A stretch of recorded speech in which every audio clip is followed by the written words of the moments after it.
Hey guys, Mr. Stark again. I want to show you the OR circuit for logic using transistors and push buttons.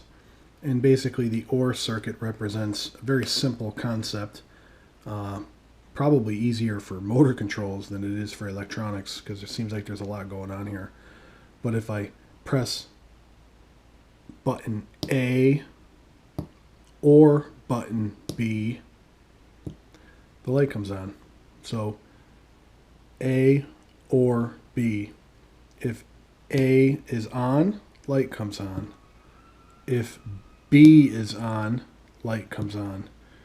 And if we look at the drawing that's in Moodle to represent this circuit, we'd see our positive voltage source coming into a resistor, going into the anode side of the light emitting diode, coming out the cathode side of the light emitting diode, and you'll see that that's connected to both collectors on the transistors. And if we look at down here, we have the same thing. We have our positive voltage source. In this case I'm using 9 volts, so I got to be careful. I have a resistor in series with the diode, and the diode is connected to, if you look on the drawing again, the collector side, and I have a jumper going over to the other collector side of the next transistor. That's that.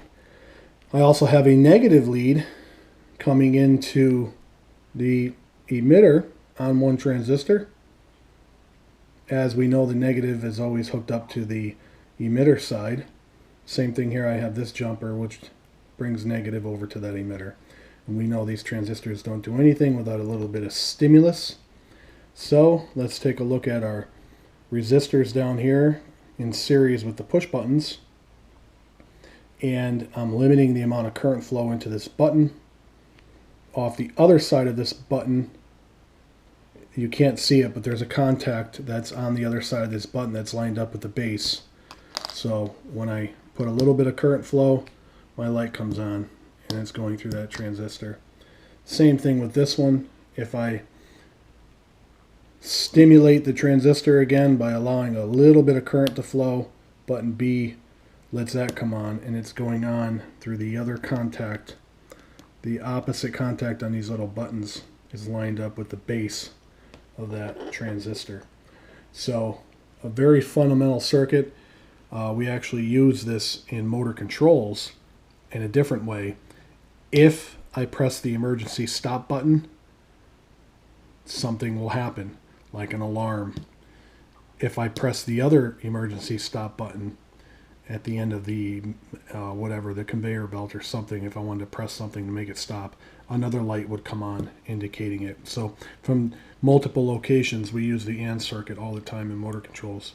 Electronics is just a smaller version. So I hope you enjoyed this, and I'll see you at the next video.